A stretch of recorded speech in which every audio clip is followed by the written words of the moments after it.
ಅಗಸ್ತ್ಯನ ಕೈಯಿಂದ ತಪ್ಪಿಸಿಕೊಂಡು ತಾನು ಉಳಿದುಕೊಂಡಿರುವ ರೂಮ್ ಒಳಗೆ ಬರುವ ಸ್ವರ ಬಾಗಿಲು ಚಿಲಕ ಹಾಕಿ ಅಲ್ಲಿಯೇ ಕುಸಿದು ಬಿದ್ದಳು.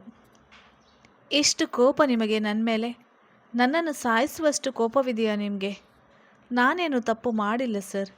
ಅದು ನನಗೆ ಮಾತ್ರ ಗೊತ್ತಿರುವುದು. ನಿಮಗೆ ಪ್ರತಿ ಸಲ ಒಳ್ಳೆಯದನ್ನು ಬಯಸುತ್ತಿದ್ದ ನನಗೆ ನೀವು ಕೊಲೆಗಾತಿ ಎನ್ನುವ ಪಟ್ಟ ಕಟ್ಟಿಬಿಟ್ರಿ. ಆ ದಿನ ಬೆಟ್ಟದ ಮೇಲೆ ನಿಮ್ಮನ್ನು ತಳ್ಳಿದು ನಾನಲ್ಲ, ಅದು ಯಾರು ಅಂತ ಕೂಡ ನನಗೆ ಗೊತ್ತಿಲ್ಲ. ಆದರೆ ನೀವು ನಾನೇ ನಿಮ್ಮನ್ನು ಬೆಟ್ಟದಿಂದ ತಳ್ಳಿದ್ದು ಅಂತ ಅಂದುಕೊಂಡಿದ್ದೀರಾ? ನಿಮಗಾಗಿ ನಾನು ಎಷ್ಟು ಕಷ್ಟಪಟ್ಟಿದ್ದೇನೆ ಅನ್ನುವುದು ನಿಮಗೆ ಗೊತ್ತಿಲ್ಲ ಸರ್. ನಿಮ್ಮ ಜೀವಕ್ಕಾಗಿ ನಾನು ಕಾಡು ಜನರ ಹತ್ತಿರ ಕೀಳು ಮಾತುಗಳನ್ನು ಕೇಳಿದ್ದೇನೆ. ನಿಮಗೆ ಅದರ ಸಣ್ಣ ಅರಿವು ಸಹ ಇಲ್ಲ. ನಿಮಗೇನೆಲ್ಲ ಅನ್ಯಾಯವಾಗಿದೆ ಅದರ ಹಿಂದೆ ನನ್ನ ಎಳ್ಳಷ್ಟು ಪಾತ್ರವಿಲ್ಲ ಸರ್. ಕೇವಲ ನಾನು ನಿಮ್ಮನ್ನು ಉಳಿಸಲು ಮಾತ್ರ ನೋಡುತ್ತಿದ್ದದು. ಆದರೆ ಅದು ನನಗೆ ವಿರುದ್ಧವಾಗಿ ರೂಪುಗೊಂಡಿದೆ. ನಿಮಗೆ ಆ ರೀತಿ ಕೆಟ್ಟದಾಗಿ ಕಾಣಿಸ್ತಿದೆ ಸರ್. ನಿಮಗೆ ನಿಜ ಹೇಳಿದರೂ ನೀವು ನಂಬೋಲ್ಲ. ಹೌದು, ಮೊದಲು ನಾನು ತಪ್ಪು ಮಾಡಿದ್ದೇನೆ, ಮೋಸ ಮಾಡಿದ್ದೇನೆ. ಆದರೆ ಅದು ಯಾವುದು ನಿಮಗೆ ಅನ್ಯಾಯ ಮಾಡಬೇಕೆನ್ನುವ ದೃಷ್ಟಿಯಲ್ಲಿ ಮಾಡಿಲ್ಲ ಸರ್. ನನ್ನ ಪರಿಸ್ಥಿತಿ ಆ ರೀತಿ ಇತ್ತು. ಪರಿಸ್ಥಿತಿ ನನ್ನ ಕೈಯನ್ನು ಕಟ್ಟಿ ಹಾಕಿತ್ತು. ಜೊತೆಗೆ ನಿಮಗೆ ನಾನೇ ಮೋಸಗಾತಿಯಾದರೆ ನಿಮ್ಮ ಪ್ರೀತಿಯನ್ನು ಕಳೆದುಕೊಳ್ಳಲು ಒಂದು ರೀತಿ ನಾನೇ ಕಾರಣ. ಹೌದು, ಹಾಗಂತ ನಾನು ಯಾವತ್ತೂ ಕೂಡ ನೀವು ಮತ್ತೆ ಸಪ್ತ ದೂರಾಗಿ ಅಂತ ಬಯಸಿರಲಿಲ್ಲ ಸರ್. ನಿಮ್ಮ ಮೇಲೆ ಬೆಟ್ಟದಷ್ಟು ಪ್ರೀತಿ ಇದ್ದರೂ ಕೂಡ ನಿಮ್ಮಿಬ್ಬರ ಪ್ರೀತಿಯನ್ನು ನೋಡಿ ಸಂತೋಷ ಪಡುತ್ತಿದ್ದೆ. ನೀವು ನನ್ನ ಪಾಲಿನ ದೇವರಾದರೆ ಸಪ್ತ ನನ್ನ ಪಾಲಿನ ದೇವತೆ. ನೀವಿಬ್ಬರು ನನಗೆ ದೇವರಿದ್ದಾಗೆ. ನೀವಿಬ್ಬರಲ್ಲಿ ಯಾರಿಗೆ ನೋವಾದರೂ ನಿಮಗಿಂತ ಹೆಚ್ಚಾಗಿ ನೋವಾಗುವುದು ನನಗೆ. ಆದರೆ ಸತ್ಯವನ್ನು ಹೇಳುವ ಸ್ಥಿತಿಯಲ್ಲಿ ನಾನಿಲ್ಲ. ಹೇಳಿದರೆ ಅಲ್ಲಿ ಸಪ್ತ ಜೀವನ ಹಾಳಾಗುತ್ತದೆ ಎಂದು ಅಳುತ್ತಾ ಹೇಳಿಕೊಂಡವಳು ಬಿಕ್ಕಿ ಬಿಕ್ಕಿ ಅಳುತ್ತಿದ್ದಳು. ಇನ್ನು ನನಗೆ ಯಾವ ಚಿಂತೆ ಇಲ್ಲ ಸರ್. ಯಾಕೆ ಅಂದರೆ ನನ್ನ ಮಗು ನೀಲಾಂಬರಿ ಮೇಡಮ್ ಆಶ್ರಯದಲ್ಲಿ ಬೆಳೆಯುತ್ತದೆ ಏನೋ ನಂಬಿಕೆ ಇದೆ. ಕಾರಣವಿಲ್ಲದೆ ನೀಲಾಂಬರಿ ಮೇಡಮ್ ನನ್ನನ್ನು ಮತ್ತೆ ನನ್ನ ಮಗುನ ಇಲ್ಲಿಗೆ ಕರೆಸಿಕೊಂಡಿಲ್ಲ. ಹಾಗೆ ಅವರಿಗೆ ಎಲ್ಲ ತಿಳಿದಿದೆಯೋ ಏನೋ ಗೊತ್ತಿಲ್ಲ. ಒಂದಂತೂ ನಿಜ, ನನ್ನ ಮಗಳನ್ನು ಅವರು ತಮ್ಮ ಮೊಮ್ಮಗಳಾಗಿ ಸ್ವೀಕರಿಸಿದ್ದಾರೆ. ಈ ಸತ್ಯ ಎಲ್ಲ ನಿಮಗೆ ಹೇಗೆ ತಿಳಿಯುತ್ತೋ ಗೊತ್ತಿಲ್ಲ. ನೀವೇನೇ ಶಿಕ್ಷೆ ಕೊಟ್ಟರೂ ನಾನು ಅನುಭವಿಸಲು ಸಿದ್ಧ ಇದ್ದೇನೆ. ನೀವು ತಿಳಿದುಕೊಂಡಿರುವ ಹಾಗೆ ನಾನು ಯಾವ ಶ್ರೀಮಂತ ಜೀವನವನ್ನು ಬಯಸಿಲ್ಲ ಸರ್. ನನಗೆ ಯಾವ ಶ್ರೀಮಂತ ಜೀವನವೂ ಬೇಡ. ನನ್ನ ಮಗು ಸ್ವಲ್ಪ ದೊಡ್ಡವಳಾಗುವ ತನಕ ನೀವು ಕೊಡುವ ಶಿಕ್ಷೆಯನ್ನೆಲ್ಲ ಅನುಭವಿಸಿ ಒಂದು ದಿನ ಇಲ್ಲಿಂದ ಕಣ್ಮರೆಯಾಗಿ ಬಿಡುತ್ತೇನೆ. ನನ್ನಮ್ಮ ಮತ್ತು ನನ್ನ ತಂಗಿ ಹೋಗಿರುವ ಜಾಗಕ್ಕೆ ಹೊರಟು ಹೋಗುತ್ತೇನೆ. ಅವರಿಲ್ಲದ ಜೀವನವನ್ನು ನಡೆಸಲು ನನ್ನ ಕೈಯಲ್ಲಿ ಆಗೋಲ್ಲ. ತುಂಬ ಕಷ್ಟ ಆಗುತ್ತೆ. ಯಾರ ಪ್ರೀತಿ ಮಮತೆ ಇಲ್ಲದ ಜೀವನವನ್ನು ನಡೆಸಲು ಅವರಿದ್ದಾಗ ಬಡತನದ ಇದ್ದರೂ ಪ್ರೀತಿ ವಿಶ್ವಾಸಕ್ಕೆ ಕೊರತೆ ಇರಲಿಲ್ಲ. ಕಡು ಬಡತನವಿದ್ದರೂ ನಮ್ಮಲ್ಲಿ ನಗುವಿಗೆ ಕೊರತೆ ಇರಲಿಲ್ಲ. ಆದರೆ ಈಗ ಎಲ್ಲ ಇದೆ, ಅವರೇ ಇಲ್ಲ. ನನ್ನ ಮಗನಿಗಾಗಿ ಬದುಕುತ್ತಿದ್ದೆ. ಈಗ ನನ್ನ ಮಗಳು ನೀಲಾಂಬರಿ ಮೇಡಮ್ ಅವರ ಜವಾಬ್ದಾರಿ. ಇನ್ಯಾವ ಚಿಂತೆಯೂ ಇಲ್ಲ ನನಗೆ ಅಂತ ಹೇಳಿಕೊಂಡವಳು ಅಗಸ್ತ್ಯನಿದ್ದ ಸ್ಥಿತಿ ನೆನಪಾಗುತ್ತಿದ್ದ ಹಾಗೆ ಕಣ್ಣೀರು ಒರೆಸಿಕೊಂಡು ಎದ್ದು ನಿಂತಳು. ಪಾಪ, ಅವರು ಮಾನಸಿಕವಾಗಿ ತುಂಬ ಹಿಂಸೆಯನ್ನು ಅನುಭವಿಸುತ್ತಿದ್ದಾರೆ. ಸಪ್ತಳನ್ನು ಎಷ್ಟು ಇಷ್ಟಪಟ್ಟಿದ್ದರು. ಅವಳು ಅವರನ್ನು ಸ್ವಲ್ಪ ನಂಬಿದ್ದರೂ ಸಹ ಇವತ್ತಿಗೆ ಒಳ್ಳೆಯ ಜೀವನವನ್ನು ಮಾಡುತ್ತಿದ್ದರು. ಈಗ ಅಗಸ್ತ್ಯ ಸರ್ ಸಪ್ತಾಳ ಪ್ರೀತಿ ಇಲ್ಲದೆ ತುಂಬ ನೊಂದು ಹೋಗಿದ್ದಾರೆ. ಮೊದಲಿದ್ದ ಅಗಸ್ತ್ಯ ಸರ್ ಇವಾಗ ಕಾಣುವುದೇ ಇಲ್ಲ. ತುಂಬ ಮೃದುವಾಗಿದ್ದಾರೆ, ನಿರಾಸಕ್ತಿ ಹೊಂದಿದ್ದಾರೆ. ಅಲ್ಲ, ಈ ಮಹಾತಾಯಿನ ರಾಕ್ಷಸನಾಗೆ ಸಾಯಿಸಲು ಹೋಗಿದ್ದ. ಇವಳು ನೋಡಿದರೆ ಅವ ಇವಾಗ ಮೃದು ಅಂತ ಇದ್ದಾಳಲ್ಲ. ಹಾಗಾದರೆ ಅಗಸ್ತ್ಯ ಮುಂಚೆ ಹೇಗಿದ್ದ ಎನ್ನುವುದನ್ನು ಊಹಿಸಿಕೊಳ್ಳಿ. ಅವರ ಜೀವನಕ್ಕೆ ಬೇರೆ ಯಾರಾದರೂ ಪ್ರವೇಶ ಮಾಡಿದರೆ ಅವರ ಜೀವನದಲ್ಲಿ ಖುಷಿಯಾದರೂ ಬರುತ್ತೆ. ಅವರು ತುಂಬ ಖುಷಿಯಾಗಿರಬೇಕು, ಒಳ್ಳೆ ಜೀವನ ಸಿಗಬೇಕು. ಅಯ್ಯೋ, ನಾನು ನೋಡು ಒಬ್ಬೊಬ್ಬಳೇ ಮಾತಾಡ್ತಾ ಇದ್ದೀನಿ. ಪಾಪ ಅಲ್ಲಿ ಸರ್ ಅವರಿಗೆ ಅವರೇ ನೋವು ಮಾಡಿಕೊಳ್ಳುತ್ತಿದ್ದಾರೆ. ಕೆನ್ನೆಗೆ ಹೊಡೆದ್ರೂ ಪರವಾಗಿಲ್ಲ, ಅವ್ರು ಏನು ಮಾಡ್ತಾ ಇದ್ದಾರೆ ಅಂತ ನೋಡಲೇಬೇಕು ಅಂತ ಅಂದುಕೊಂಡವಳು ಅಲ್ಲಿದ್ದ ಕಬೋರ್ಡ್ ಓಪನ್ ಮಾಡಿ ಸಾಧಾರಣ ಸೀರೆಯನ್ನು ಉಟ್ಟವಳು ವಾಶ್ರೂಮ್ಗೆ ಹೋಗಿ ಮುಖ ತೊಳೆದುಕೊಂಡು ಹಾಕಿದ್ದ ಒಡವೆಗಳನ್ನೆಲ್ಲ ಬಿಚ್ಚಿಟ್ಟು ರೂಮಿನಿಂದ ಹೊರಬಂದವಳು ಲಿಫ್ಟ್ ಒಳಗೆ ಸೇರಿ 5th ಫ್ಲೋರ್ಗೆ ಪ್ರೆಸ್ ಮಾಡಿ ನಿಂತಳು. ಕ್ಷಣದಲ್ಲಿಯೇ ಮೊದಲ ಫ್ಲೋರ್ನಿಂದ 5th ಫ್ಲೋರ್ಗೆ ಬಂದಿಳಿದಳು. ಲಿಫ್ಟ್ ಓಪನ್ ಆಗುತ್ತಿದ್ದಾಗೆ ಇಷ್ಟೊತ್ತು ಇದ್ದ ಧೈರ್ಯವೆಲ್ಲ ನೆಲ ಸೇರಿತ್ತು. ಆದರೂ ಧೈರ್ಯ ಮಾಡಿ ಮುಂದೆ ಹೆಜ್ಜೆ ಇಟ್ಟವಳು ಅಲ್ಲಿಯೇ ಕಬೋರ್ಡ್ ರೀತಿ ಇದ್ದ ಡೋರ್ ಹತ್ತಿರ ಹೋದವಳು ಎಲ್ಲ ಕಡೆ ಹುಡುಕಿ ಕೊನೆಗೂ ಸಿಕ್ಕ ಫಸ್ಟ್ ಏಡ್ ಬಾಕ್ಸ್ ತೆಗೆದುಕೊಂಡು ಅವನನ್ನು ಹುಡುಕುತ್ತಾ ಸ್ವಲ್ಪ ಮುಂದೆ ಬಂದಳು. ಹಿಂದ ಅವಳು ಹುಟ್ಟಿದ್ದ ಬೆಳೆಬಾಳು ಸೀರೆ ತನ್ನ ರೂಪವನ್ನು ಕಳೆದುಕೊಂಡು ಸುಟ್ಟು ಬೂದಿಯಾಗಿತ್ತು. ಅದರ ಮುಂದೆ ನೆಲದ ಮೇಲೆ ಅಡ್ಡಲಾಗಿ ಮಲಗಿದ್ದ ಅಗಸ್ತ್ಯ ಪ್ರಜ್ಞೆ ಕಳೆದುಕೊಂಡಿದ್ದ.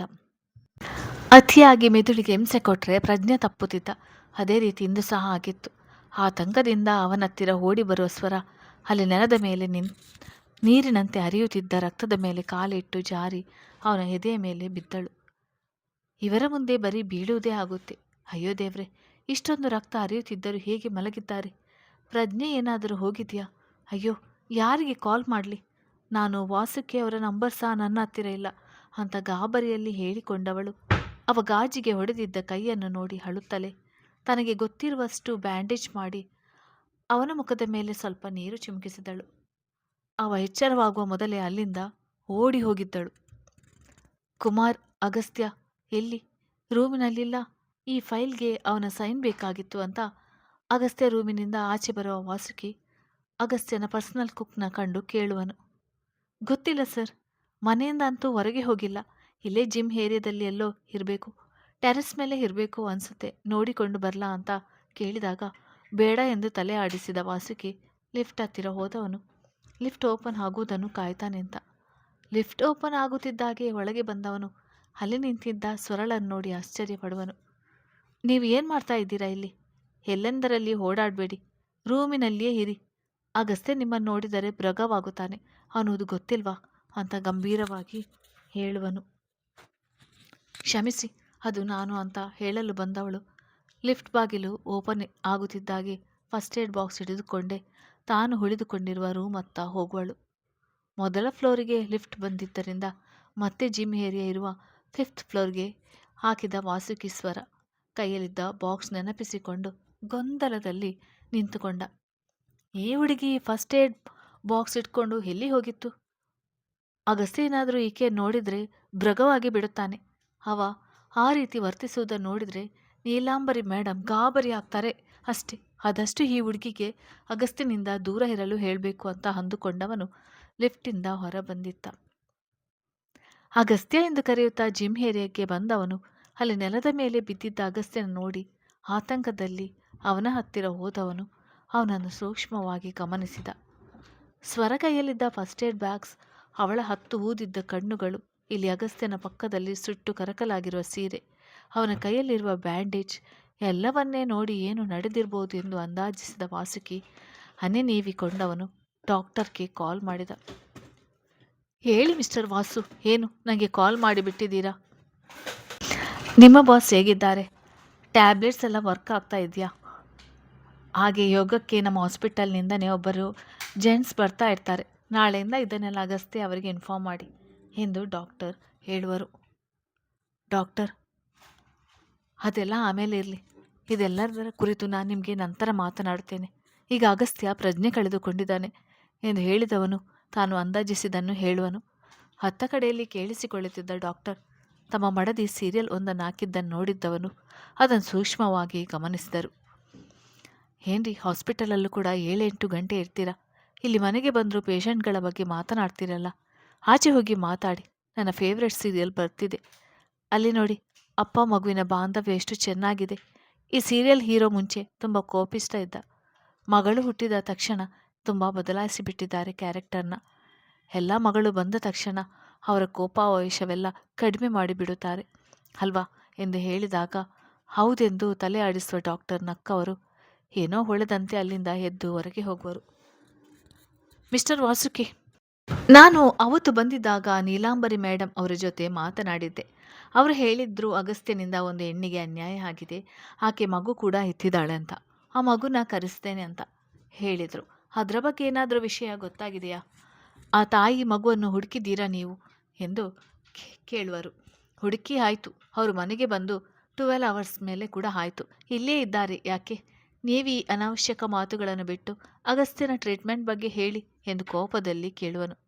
ಟ್ರೀಟ್ಮೆಂಟ್ ಬಗ್ಗೆನೇ ಕಣ್ರಿ ನಾನು ಮಾತನಾಡ್ತಾ ಇರೋದು. ಕೈಯಲ್ಲೇ ಬೆಣ್ಣೆ ಹಿಡಿದುಕೊಂಡು ತುಪ್ಪಕ್ಕಾಗಿ ಊರೆಲ್ಲ ಅಲೆದ್ರಂತೆ, ಹಾಗಾಯಿತು ನಿಮ್ಮ ಕತೆ. ನಾನು ಅವತ್ತಿನಿಂದ ಏನು ಹೇಳ್ತಾ ಇದ್ದದ್ದನ್ನು ಅಗಸ್ತ್ಯ ಅವರ ಮನಸ್ಥಿತಿ ಬದಲಾಗಬೇಕು, ಹೊಸ ಪ್ರಪಂಚ ಅವರ ಜೀವನಕ್ಕೆ ಬರಬೇಕು ಅಂತ. ಆ ಹೊಸ ಪ್ರಪಂಚನೇ ಅವರ ಹತ್ತಿರ ಇದೆಯಲ್ಲ. ಇದೊಂದು ಹೊಸ ಎಕ್ಸ್ಪೆರಿಮೆಂಟ್ ಅಂತ ಆದರೂ ಆಗಲಿ. ಅವರ ಮಗುನ ಅವರ ಹತ್ತಿರ ಸ್ವಲ್ಪ ಸ್ವಲ್ಪ ಬಿಡಿ. ಅನಂತರ ರಿಸಲ್ಟ್ ಹೇಳಿ ನನಗೆ ಎಂದು ಹೇಳಿ ಕಾಲ್ ಕಟ್ ಮಾಡಿದರೆ ಮೊದಲು ಏನೆಂದು ಅರ್ಥವಾಗದ ವಾಸುಕಿ ಬಾಡಿಗಾರ್ಡ್ಗಳನ್ನು ಕರೆದು ಅಗಸ್ತ್ಯನನ್ನು ರೂಮ್ ತಲುಪಿಸಿದವನು. ನಂತರ ಡಾಕ್ಟರ್ ಕೇಳಿಕೊಂಡು ಇಂಜೆಕ್ಷನ್ ಹಾಕಿದನು. ಸ್ವಲ್ಪ ಹೊತ್ತಿನಲ್ಲೇ ಅವನಿಗೆ ಎಚ್ಚರವಾಗಿತ್ತು. ಆ ತಲೆಕೆಟ್ಟ ಡಾಕ್ಟರ್ ಏನೇನೋ ಹೇಳ್ತಾರೆ. ಅದನ್ನೆಲ್ಲ ಈ ಅಗಸ್ತ್ಯನಿಗೆ ಹೇಳಿದರೆ ನನ್ನ ಕೆನ್ನೆ ಊದುವಂತೆ ಹೊಡೆಯುತ್ತಾನೆ. ಅಷ್ಟೇ ಅಲ್ಲ, ಆ ಡಾಕ್ಟರ್ ಏನು ಹೇಳಿತು? ಹೊಸ ಪ್ರಪಂಚ, ಮಗು. ನನಗಂತೂ ಏನೂ ಅರ್ಥನೇ ಆಗಿಲ್ಲ. ಅಗಸ್ತ್ಯನನ್ನು ಏನಾದರೂ ಕೇಳಿದರೆ ಪಕ್ಕಾ ಬೈತಾನೆ. ಅದರ ಬದಲು ಆಫೀಸ್ನ ವಿಚಾರವನ್ನು ಮಾತನಾಡೋಣ ಎಂದು ಎಚ್ಚರವಾದ ಅಗಸ್ತ್ಯನ ಜೊತೆ ಆಫೀಸ್ನ ಕೆಲ ವಿಷಯಗಳ ಬಗ್ಗೆ ಮಾತನಾಡುತ್ತಾ ಕೂತ. ಫ್ರೆಶ್ ಆಗಿ ಬರ್ತೇನೆ ಎಂದು ತಿಳಿಸಿದ ಅಗಸ್ತ್ಯ ವಾಶ್ರೂಮ್ಗೆ ಹೋಗಿ ಬಂದವನು ತನ್ನ ಕೈಯಲ್ಲಿದ್ದ ಬ್ಯಾಂಡೇಜ್ ಕಡೆ ನೋಡುವನು. ಎಷ್ಟೇ ಆದರೂ ಗೆಳೆಯನೇ. ಅದಕ್ಕೆ ನನಗೆ ಸಣ್ಣ ನೋವಾದರೂ ತುಂಬ ನೋವು ಪಡ್ತಾನೆ. ಸದ್ಯ ಫ್ರೆಂಡ್ಶಿಪ್ ಅನ್ನೋದು ನನ್ನ ಜೀವನದಲ್ಲಿ ಇವನ ಮೂಲಕ ಇದೆಯಲ್ಲ, ನೀನು ಅದೊಂದು ಕಿತ್ತುಕೊಳ್ಳಲಿಲ್ಲ ಅಲ್ವಾ ಅಂತ ಮೇಲೆ ನೋಡುತ್ತಾ ಹೇಳಿದವನು ನಂತರ ಫ್ರೆಶ್ ಆಗಿ ಡ್ರೆಸ್ ಚೇಂಜ್ ಮಾಡಿ ಹೊರಬಂದಿದ್ದ. ರೂಮ್ ಡೋರ್ ಹಾಕುವುದು ಅಲ್ವಾ, ಒಬ್ಬರೇ ಇರ್ತೀರಾ, ಹಾಗಂತ ಇಲ್ಲಿ ತೊಂದರೆ ಇದೆ ಅಂತಲ್ಲ, ನಿಮ್ಮ ಪ್ರೈವೇಸಿಗೆ ಡಿಸ್ಟರ್ಬ್ ಆದರೆ ಅಂತ. ತಗೊಳ್ಳಿ, ಮಗು ಅಳ್ತಾ ಇತ್ತು, ನೀಲಾಂಬರಿ ಮೇಡಮ್ ಕೊಟ್ಟು ಕಳಿಸಿದ್ರು ಎಂದು ಜಯಮ್ಮ ರೂಮ್ ಒಳಗೆ ಬರುತ್ತಲೇ ಮಗುವನ್ನು ಸ್ವರ ಕೈಗೆ ಕೊಟ್ಟಾಗ ಮಗಳನ್ನು ಎತ್ತಿಕೊಂಡವಳು ಮುದ್ದಾಡಿ ಹಾಲು ಕುಡಿಸುತ್ತಾ ಕುಳಿತುಕೊಂಡಳು. ಊಟ ಇನ್ನು ಸ್ವಲ್ಪ ಹೊತ್ತಿನಲ್ಲೇ ತಂದು ಕೊಡ್ತೇನೆ. ಯಾಕೋ ಹತ್ತಿರುವ ಹಾಗೆ ಇದ್ದೀರಾ? ನೀವು ಬಾನಂತಿ ಕಣಮ್ಮ, ಹಾಗೆಲ್ಲ ಅಳಬಾರ್ದು. ನೀವು ನಿಮ್ಮ ಆರೋಗ್ಯದ ಮೇಲೆ ತೊಂದರೆ ಆಗುವುದು. ನಿಮಗೇನು ಬೇಕು ಅಂದರೆ ನನ್ನನ್ನೇ ಕೇಳಿ. ನಿಮ್ಮ ಯೋಗಕ್ಷೇಮ ವಿಚಾರಿಸಲೇ ನೀಲಾಂಬರಿ ಮೇಡಮ್ ನನ್ನನ್ನು ಇಟ್ಟಿರೋದು. ಯಾವುದಕ್ಕೂ ಸಂಕೋಚ ಮಾಡ್ಕೋಬೇಡಿ ಎಂದು ಜಯಮ್ಮ ಅವಳ ತಲೆ ಸವರಿ ಹೇಳಿದರು. ಸರಿಯಮ್ಮ, ಆದರೆ ನನ್ನ ಕೆಲಸಗಳನ್ನು ನಾನೇ ಮಾಡಿಕೊಂಡು ಅಭ್ಯಾಸ ಇದೆ, ಹಾಗಂತ ನಿಮಗೆ ಬೇಸರ ಮಾಡೋಲ್ಲ. ಏನೇ ಇದ್ರೂ ನಿಮ್ಮನ್ನು ಕೇಳ್ತೀನಿ ಎಂದು ಹೇಳಿದವಳು ಮಗುವಿಗೆ ಹಾಲು ಕುಡಿಸಿ ಹಾಸಿಗೆ ಮೇಲೆ ಇಟ್ಟಳು ಆಡಲು. ಅಜ್ಜಿ ಕೋಣೆಯಲ್ಲಿ ಚೆನ್ನಾಗಿ ನಿದ್ರೆ ಮಾಡಿದ್ದ ಪುಟಾಣಿ ಈಗ ಆಟ ಆಡುವ ಮೂಡಿನಲ್ಲಿದ್ದಳು. ಹಾಸಿಗೆ ಮೇಲೆ ದಬಾಕಿಕೊಂಡು ಅಮ್ಮನ ಕಡೆ ನೋಡುತ್ತಾ ಕಿಲಕಿಲ ನಕ್ಕು ಮಗು ಅತಪ್ ಎಂದೆಲ್ಲ ಶಬ್ದ ಮಾಡುತ್ತಾ ಆಡುವಳು. ಆ ರೂಮಿನ ತುಂಬೆಲ್ಲ ಮಗುವಿಗೆ ಬೇಕಾದ ಆಟದ ಸಾಮಾನುಗಳು ಇದ್ದವು. ಜಯಮ್ಮ ಅವರೇ ಮಗುವನ್ನು ಹತ್ತಿರ ಮಾಡಿಕೊಳ್ಳಲು ಆಟದ ಸಾಮಾನುಗಳನ್ನು ಮಗುವಿಗೆ ತೋರಿಸ್ತಾ ಆಟ ಆಡಿಸ್ತಿದ್ದರೆ ಮಗಳು ಆಡುವುದನ್ನು ನೋಡುತ್ತಿದ್ದ ಸ್ವರ ನಗುವಳು. ಅವಳ ಬೇಸರ, ಅಳು, ನೋವಿಗೆ ಅವಳ ಮಗಳೇ ಔಷಧಿ. ಅಯ್ಯೋ, ನಾನು ನೋಡಿ ಮಗು ಜೊತೆ ಆಡ್ತಾ ಆಡ್ತಾ 9:30 ಆಗಿರುವುದನ್ನು ಮರೆತು ಬಿಟ್ಟಿದ್ದೇನೆ. ರಾತ್ರಿ ಆಯಿತು, ಊಟ ತರ್ತೇನೆ, ಹಾಗೆ ಮಗುವನ್ನು ಕರೆದುಕೊಂಡು ಹೋಗ್ತೇನೆ. ನೀಲಾಂಬರಿ ಮೇಡಮ್ ಆವಾಗಲೇ ಹೇಳಿದರು, ಹಾಲು ಕುಡಿಸಿದ ನಂತರ ಕರೆದುಕೊಂಡು ಬಾ ಅಂತ.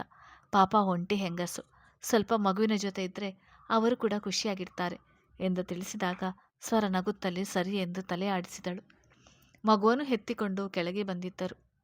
ಜಯಮ್ಮ ಇಷ್ಟು ತಡವಾಗಿ ನಾ ಮಗುನ ಕರೆದುಕೊಂಡು ಬರುವುದು, ನಾನು ಅಷ್ಟೊತ್ತಿನಿಂದ ಕಾಯ್ತಾ ಇದ್ದೆ ಗೊತ್ತಾ ಎಂದು ಹೇಳುತ್ತಲೇ ಜಯಮ್ಮ ಅವರ ತೋಳಿನಲ್ಲಿದ್ದ ಮಗುವನ್ನು ಎತ್ತಿಕೊಂಡವರು ಮುದ್ದಾಡುವರು. ಬೆಳಿಗ್ಗೆಯಿಂದ ಹೊಸ ಜನರಿಗೆ ಹೊಂದಿಕೊಳ್ಳುವುದರಲ್ಲಿ ಇದ್ದ ಮಗು ನೀಲಾಂಬರಿಯವರೊಂದಿಗೆ ಈಗ ಚೆನ್ನಾಗಿ ಹೊಂದಿಕೊಂಡಿತ್ತು. ದುಂಡು ದುಂಡಾಗಿ ಬೆಣ್ಣೆ ಮುದ್ದೆಯಂತಿರುವ ಮಗುವನ್ನು ಎಷ್ಟು ಮುದ್ದಾಡಿದರೂ ನೀಲಾಂಬರಿಯವರಿಗೆ ಸಾಕಾಗುತ್ತಾ ಇರಲಿಲ್ಲ. ವೀಲ್ಚೇರ್ ಮೇಲೆ ಕೂತಿಲ್ಲ ಅಂದಿದ್ರೆ ಇಷ್ಟೊತ್ತಿಗೆ ಮಗುವಿನೊಂದಿಗೆ ತಾವು ಸಹ ಮಗುವಾಗಿ ನೆಲದ ಮೇಲೆಲ್ಲ ಅಂಬೆಗಾಲು ಇಡುತ್ತಿದ್ದರು ಅಷ್ಟೆ. ಅವರೀಗ ಆಡುವ ಮಕ್ಕಳ ಆಟ ನೋಡಿದರೆ ಮನೆ ಕೆಲಸದವರು, ಹೊರಗಿದ್ದ ಬಾಡಿಗಾರ್ಡ್ಸ್ಗಳೆಲ್ಲ ಇಷ್ಟು ದಿನ ನಿಶಬ್ದದಿಂದ ಕೂಡಿದ್ದ ಭೂತ ಬಂಗಲೆಯಲ್ಲಿ ಕೇಳಿ ಬರುತ್ತಿದ್ದ ಮಗುವಿನ ಕಲರವಕ್ಕೆ ಅವರ ಮುಖದಲ್ಲಿಯೂ ಸಹ ಇಷ್ಟು ದಿನ ಮರೆಯಾಗಿದ್ದ ನಗು ಮತ್ತೆ ಮೂಡಿತ್ತು. ಹಾಲಿನಲ್ಲಿಯೇ ಮಗುವನ್ನು ಹಿಡಿದುಕೊಂಡು ಕೂತಿದ್ದ ನೀಲಾಂಬರಿಯವರು ಮಗುವನ್ನು ಕೆಳಗೆ ಬಿಡುತ್ತಲೇ ಇರಲಿಲ್ಲ. ಯಾವಾಗಲೂ ತಮ್ಮ ತೊಡೆಯ ಮೇಲೆ ಕೂರಿಸಿಕೊಂಡಿದ್ದರು. ಆದರೆ ಬಹಳ ಚುರುಕಾಗಿರೋ ಮಗುವಿಗೆ ಹೆಚ್ಚು ನೀಲಾಂಬರಿಯವರ ತೊಡೆಯ ಮೇಲೆ ಕೂರಲು ಆಗುತ್ತಿರಲಿಲ್ಲ. ಕೆಳಗಿಳಿದು ಅಂಬೆಗಾಲು ಇಡಬೇಕೆನ್ನುವ ಆಸೆ, ಆದರೆ ನೀಲಾಂಬರಿಯವರು ಬಿಡಬೇಕಲ್ವಾ? ಅವರನ್ನೇ ದಬಾಯಿಸುತ್ತಾ ಕೆಳಗೆ ಜಾರಿದರೆ ಮಗುವನ್ನು ಹಿಡಿದುಕೊಂಡ ಜಯಮ್ಮ ನೀಲಾಂಬರಿಯವರು ಹೇಳಿದಂತೆ ವಿಶಾಲವಾದ ಹಾಲ್ನಲ್ಲಿ ದೊಡ್ಡ ಹಾಸಿಗೆಯನ್ನು ತಂದು ಕೆಲಸದವರೊಂದಿಗೆ ಹಾಸಿದವರು. ಸುತ್ತಲೂ ಗೊಂಬೆಗಳು, ಆಟದ ಸಾಮಾನುಗಳು ಇಟ್ಟರು. ನಂತರ ಮಗುವನ್ನು ಮಧ್ಯಭಾಗದಲ್ಲಿ ಇಟ್ಟರೆ ಹಾಸಿಗೆ ಮೇಲೆ ಅಂಬೆಗಾಲು ಇಡುತ್ತಾ ಕೈಗೆ ಸಿಕ್ಕ ಆಟದ ಸಾಮಾನುಗಳನ್ನೆಲ್ಲ ಎಸೆಯುತ್ತಿದ್ದ ಪುಟಾಣಿ ನೀಲಾಂಬರಿಯವರೊಂದಿಗೆ ಆಟವಾಡುತ್ತಿದ್ದಳು. ಹೇ ಕಳ್ಳಿ ಎಂದು ನೀಲಾಂಬರಿಯವರು ತಮ್ಮ ಸೆರಗಿನಲ್ಲಿ ಮುಖ ಉದಿರಿಸಿಕೊಂಡರೆ ದಬಾಕಿಕೊಂಡಿದ್ದ ಮಗು ಮುಖವನ್ನು ಹಾಸಿಗೆ ಮೇಲೆ ಹಾಕಿ ನಂತರ ತಲೆ ಎತ್ತಿ ನೋಡಿ ಕಿಲಕಿಲ ನಗುತ್ತಿತ್ತು. ಈ ರೀತಿಯ ಆಟಗಳೆಲ್ಲ ನೀಲಾಂಬರಿಯವರಿಗೆ ಹೊಸತು. ಮಗುವಿನ ಬಾಲ ಆಟಗಳನ್ನು ಅರ್ಥ ಮಾಡಿಕೊಳ್ಳುತ್ತಾ ಪರ್ಫೆಕ್ಟ್ ಅಜ್ಜಿಯಾಗಿದ್ದರು. ಒಂದೇ ದಿನಕ್ಕೆ ಜಯಮ್ಮ ಆ ಹುಡುಗಿಗೆ ಊಟ ಕೊಡಿ ಹೋಗಿ, ಸ್ವಲ್ಪ ದಿನ ರೂಮಿನಲ್ಲೇ ಊಟ ಮಾಡಲಿ, ನಂತರ ಅವಳನ್ನು ಇಲ್ಲಿಗೆ ಹೇಗೆ ಕರೆಸಬೇಕು ಅಂತ ನನಗೆ ಚೆನ್ನಾಗಿ ಗೊತ್ತು. ಹಾಗೆ ಕುಮಾರ್, ನೀನು ನಿಮ್ಮ ಬಾಸ್ಗೆ ಊಟದ ಟೈಮ್ ಆಯಿತು, ಬರಲು ಹೇಳು. ಇಂದು ಅವನ ಮಗಳ ಮುಂದೆ ಹೇಗೆ ಊಟ ಮಾಡ್ತಾನೆ ಎನ್ನುವುದನ್ನು ನಾನು ನೋಡಬೇಕು ಎಂದು ನೀಲಾಂಬರಿ ಅವರು ತಿಳಿಸಿದಾಗ ವಾಸುಕಿಗೆ ಕಾಲ್ ಮಾಡಿ ಊಟದ ಸಮಯವಾಯಿತು ಎಂದು ಸರಿ ಎಂದು ತಲೆ ಆಡಿಸಿದ ವಾಸುಕಿ ಅಗಸ್ತ್ಯನಿಗೆ ವಿಷಯ ತಿಳಿಸಿದಾಗ ಆಫೀಸ್ನ ಕೆಲಸ ಚಕಚಕನೆ ಮುಗಿಸಿದವನು ವಾಸುಕಿಯೊಂದಿಗೆ ಮೆಟ್ಟಿಲಿಳಿದು ಬರುವನು. ಇತ್ತ ಜಯಮ್ಮ ಸಹ ಸ್ವರಗೆ ಊಟ ತೆಗೆದುಕೊಂಡು ರೂಮಿಗೆ ಹೋಗಿದ್ದರು. ವಾಟ್, ನಿಜ ಹೇಳ್ತಾ ಇದ್ದೀಯಾ? ಸ್ವರ ಅಗಸ್ತ್ಯನ ಕೈಗೆ ಸಿಕ್ಕಿ ಹಾಕಿಕೊಂಡು ಈಗ ಅವನ ಬಂಗಲೆಯಲ್ಲಿ ಇದ್ದಾಳ, ಅದು ಸಹ ಮಗು ಜೊತೆ? ಅವನೇನು ಮಾಡಲಿಲ್ವಾ ಅವಳಿಗೆ ಎಂದು ಆಶ್ಚರ್ಯದಲ್ಲಿ ಕೇಳಿದ ಅರ್ಜುನ್ ಹಾಸಿಗೆ ಮೇಲೆ ಕುಸಿದು ಬಿದ್ದ. ತನ್ನ ನಿಜ ಬಣ್ಣ ಹೊರಬರುತ್ತೆ ಎಂದು. ಅರ್ಜುನ್, ಯು ಡೋಂಟ್ ವರಿ, ನಮ್ಮ ಸತ್ಯ ಗೊತ್ತಿರೋದು ಕೇವಲ ಸ್ವರ ಒಬ್ಬಳಿಗೆ ಮಾತ್ರ. ಅವಳನ್ನು ಹೆದರಿಸಿ ಬೆದರಿಸಿ ನಾವು ಮುಚ್ಚಿಸಬಹುದು. ಅದರಲ್ಲಿ ಪ್ರಾಬ್ಲಮ್ ಇರೋದು ಸ್ವರಳನ್ನು ಮೀಟ್ ಮಾಡೋದು. ಯಾಕೆಂದರೆ ಅವಳು ಅಗಸ್ತ್ಯನ ಭದ್ರಕೋಟೆಯಲ್ಲಿ ಜೋಪಾನವಾಗಿದ್ದಾಳೆ. ಅವಳನ್ನು ಕಾಯುತ್ತಿರುವುದು ಮಹಾಗೋಡೆಯಂತಿರುವ ನೀಲಾಂಬರಿ ಅವರು. ಅವರನ್ನು ದಾಟಿ ಸ್ವರಳನ್ನು ಮುಟ್ಟಲು ಸಹ ಆಗೋಲ್ಲ. ಅದೂ ಅಲ್ಲದೆ ಅಗಸ್ತ್ಯ ಸ್ವರಗೆ ಏನು ಮಾಡದೆ ಸುಮ್ಮನೆ ಬಿಟ್ಟಿದ್ದಾನೆ ಅನ್ನೋದೇ ದೊಡ್ಡ ಶಾಕ್ಸ್ ನನಗೆ ಎಂದು ರೀಮಾ ಫೋನ್ನಲ್ಲಿ ಹೇಳುವಳು. ನಿನಗೆ ಶಾಕ್ ಆದರೆ ನನಗೆ ಹೊಟ್ಟೆ ಹುರಿಯುತ್ತಿದೆ. ಅವನು ಹೇಗೆ ಸ್ವರಳನ್ನು ಕ್ಷಮಿಸಿ ಮನೆಗೆ ಸೇರಿಸಿಕೊಂಡಿದ್ದಾನೆ. ಅವನು ಮದುವೆಯಾಗದೆ ಅಪ್ಪ ಆಗಿದ್ದಾನೆ. ನನಗೆ ಸಿಗದ ಸುಖವೆಲ್ಲ ಅವನಿಗೆ ಸಿಕ್ಕಿದೆ. ರೀಮಾ, ಅವನಿಗೆಷ್ಟೇ ಕಷ್ಟ ಕೊಡಬೇಕು ಅಂದರೆ ಅದು ಅವನಿಗೆ ಒಳ್ಳೆಯದೇ ರೀತಿ ಆಗುತ್ತಿದೆ. ಈಗ ನೋಡು, ಅವನ ಹತ್ರ ಎಲ್ಲ ಇದೆ, ಆ ಸ್ವರ ಜೊತೆಗೆ ಮಗು ಕೂಡ. ಅವನು ಎಲ್ಲ ಕಳೆದುಕೊಂಡು ಬೀದಿ ಪಾಲಾಗಬೇಕಂತ ಅವನು ಪ್ರಾಣಕ್ಕಿಂತ ಹೆಚ್ಚಾಗಿ ಇಷ್ಟಪಟ್ಟಿದ್ದ ಹೆಣ್ಣನ್ನು ನಾನು ಇಷ್ಟ ಇಲ್ಲ ಅಂದರೂ ಮದುವೆ ಆದೆ. ಆದರೆ ಈಗ ಅವನು ನನ್ನ ಎಂದು ಹೇಳಲು ಬಂದವನು ಪ್ಲೇಟ್ ಬಿದ್ದ ಸದ್ದಿಗೆ ಹಿಂತಿರುಗಿ ನೋಡಿದರೆ ಸಪ್ತ ನೆಲದ ಮೇಲೆ ಬಿದ್ದಿದ್ದಳು. ಕತೆ ಮುಂದುವರಿಯುತ್ತದೆ.